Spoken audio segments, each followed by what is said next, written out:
kami kan tadi punya beberapa potensi-potensi bencana yang harus kita antisipasi, Mbak. Ya. Selain banjir, jadi banjir itu di Jakarta ada 25 kelurahan, Mbak, dari 267 kelurahan.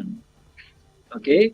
Kemudian ada daerah titik rawan longsor di selatan Jakarta dan daerah Jakarta Timur seperti Cipayung, Ciracas.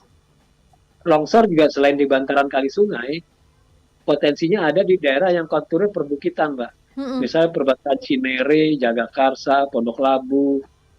Kita pernah menemukan waktu saya jadi wakil wali kota Jaksel, Mbak, Mm-mm. ada perumahan di daerah Jagakarsa, Mm-mm. perumahan menengah ke atas, Mbak. Iya. Itu adalah lahan spesisa yang harusnya nggak boleh dibangun, Mhm. oleh pengembang dibangun, Mbak.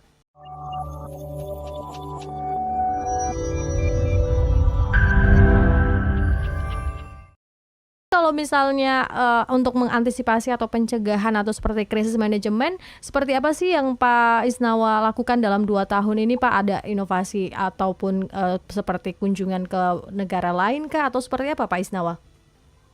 Ya, Mbak, 2 bulan yang lalu saya diminta mewakili Pak PJ Gubernur. Mhm? Saya ikut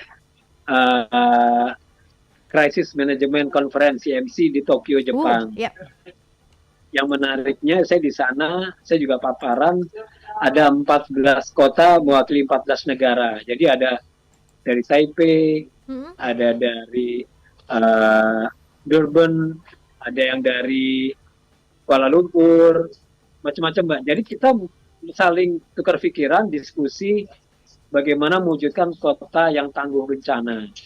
Jadi saya paparan juga tentang potensi bencana Jakarta, apa yang sudah kita lakukan selama ini, peralatan apa yang kita punya, sumber daya apa yang kita punya, konsep ke depannya seperti apa. Nah itu kita saling diskusi dan insya Allah tahun 2024 ini Jakarta jadi tuan rumah Crisis Management Conference dari berbagai negara untuk membahas itu di Jakarta. Kira-kira gitu, Mbak. Kapan tuh, Pak Isnawa? Kemungkinan nanti sekitar bulan Mei atau Juni. Wow, dan, DKI Jakarta berarti di wilayah mana kira-kira? Sudah ada, titik-titiknya atau seperti apa nih, Pak? Ya, jadi gini, kami kan tadi punya beberapa potensi-potensi bencana yang harus kita antisipasi, Mbak. Ya. Selain banjir, jadi banjir itu di Jakarta ada 25 kelurahan, Mbak, dari 267 kelurahan. Oke. Kemudian ada daerah titik rawan longsor di selatan Jakarta dan daerah Jakarta Timur seperti Cipayung, Ciracas. Longsor juga selain di bantaran kali sungai, potensinya ada di daerah yang konturnya perbukitan, Mbak. Mhm. Misalnya perbatasan Cinere, Jagakarsa, Pondok Labu. Kita pernah menemukan waktu saya jadi wakil wali kota Jaksel, Mbak, Mhm. ada perumahan di daerah Jagakarsa, perumahan menengah ke atas, Mbak. Iya. Itu adalah lahan spesisa yang harusnya nggak boleh dibangun, Mhm. oleh pengembang dibangun, Mbak. Wah. Itu dibangun rumah lagi 1 unit, Mhm. penahannya dibikin kayak turap tanggul buatan supaya kuat. Mhm. Tapi karena itu kan tanahnya tanah buatan nih, Mbak, ya, bukan Mhm. tanah alami. Pada saat hujan lebat berhari-hari terjadi pengikisan abrasi, Mbak. Mhm. Nah akhirnya rumah itu rubuh, Mbak, jatuh ke bawah. Di bawah itu ada rumah penduduk.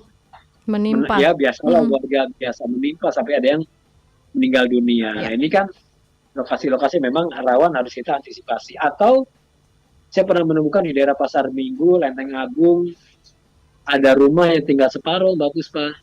Kenapa tuh, Pak? Ruang tamunya, jadi dapurnya sudah hilang, jatuh ke Sungai Ciliwung. Ya ampun. Nah ini Itu yang contoh-contoh. Kemudian saya menemukan juga jalan-jalan MHT yang cuma bisa dilalui gerobak atau motor, udah retak-retak, Mbak, di pinggir sungai. Nah ini kan rawan ya kalau malam Mhm. hari tanpa penerangan jalan, motor lewat atau orang lagi berjalan longsor kan bahaya. Kira-kira gitu loh, Mbak. Mhm.